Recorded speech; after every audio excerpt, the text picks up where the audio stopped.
Hay reglas que seguimos todos los días sin tener ni idea de que existen. O sea, no están escritas en ningún sitio, nadie se sentó a enseñárnoslas, pero aún así dictan cómo pensamos, cómo hablamos y cómo vemos el mundo. Son las reglas ocultas del lenguaje, y hoy vamos a destapar su secreto. A ver, pensemos en esta frase un momento. Todas las palabras están bien, son correctas, pero algo dentro de nosotros nos dice que un orden suena natural y el otro pues simplemente chirría, ¿no? ¿Y por qué pasa esto? La mayoría no sabríamos explicar la regla que hay detrás, pero la aplicamos a la perfección. Bueno, pues este pequeño enigma es justo la puerta de entrada a un concepto mucho más profundo, uno que organiza nuestra realidad sin que nos demos cuenta.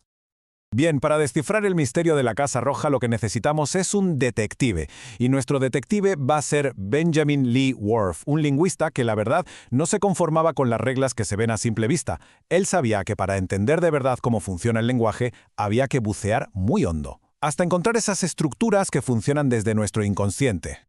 Antes de resolver el caso, vamos a equiparnos con las herramientas que necesitamos. Whorf nos dejó una especie de mapa para navegar por la gramática, y la primera gran diferencia que hay que entender es la que existe entre lo que vemos y lo que, sin verlo, nos controla por completo. A ver, imaginemos que la gramática es un iceberg. La punta, lo que sobresale del agua, son esas reglas que aprendimos en el colegio. La concordancia de género y número, los tiempos verbales, lo típico. Pero la masa de hielo gigantesca que está oculta bajo el agua es la que tiene el verdadero poder. Es una estructura enorme de reglas invisibles que guía lo que pensamos y cómo lo decimos casi de forma automática. Vale, vamos a analizar esto un poco más a fondo. Whorf dividió estas reglas en dos tipos. A la izquierda, en la punta del iceberg, tenemos las categorías abiertas, que él llamó fenotipos. Estas son las obvias. Sabemos que decimos la niña porque niña es femenino, y el artículo la nos lo está marcando, nos lo está chivando. A la derecha, en la parte sumergida, están las categorías encubiertas. Estas no tienen marcadores, no hay pistas. La regla que nos obliga a decir Gran Casa Roja está ahí, pero es invisible.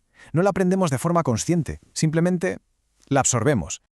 Ahora que entendemos esta división, ya va siendo hora de ponerle nombre a esa fuerza oculta. Estamos a punto de revelar el concepto clave, el nombre de esa parte sumergida y gigantesca del iceberg. Y el término es criptotipo. Viene de cripto, que significa oculto. Así que un criptotipo es básicamente la manifestación de una de esas reglas invisibles. Como decía el propio Whorf, son significaciones que sentimos, que intuimos que están ahí, pero que son elusivas, que se nos escapan. Y sin embargo, y esto es lo más importante de todo, son funcionalmente cruciales. Podríamos decir que son el motor silencioso de la gramática. Muy bien, ya está bien de teoría. Vamos a ver cómo funcionan estos criptotipos en la vida real. Por fin vamos a resolver el misterio del principio. Y de paso, veremos otros ejemplos que nos van a dejar pensando un buen rato. Venga, vamos con ejemplos claros. Primero, el caso que nos ocupa, el orden de los adjetivos.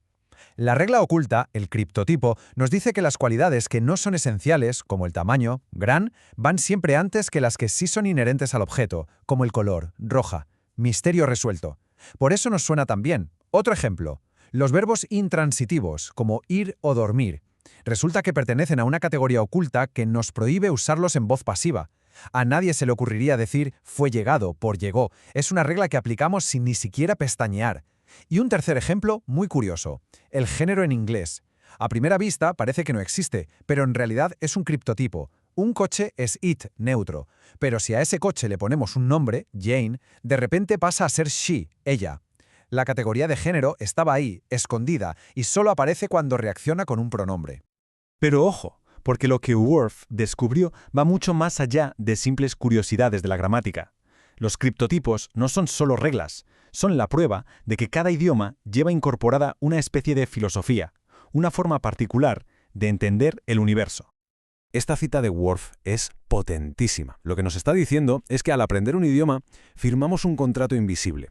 Un acuerdo con términos que son, y cito, absolutamente obligatorios. No es que podamos elegir. Para poder hablar, tenemos que aceptar sí o sí la forma en que nuestra lengua organiza y clasifica la realidad. Estamos, por así decirlo, atrapados en su lógica.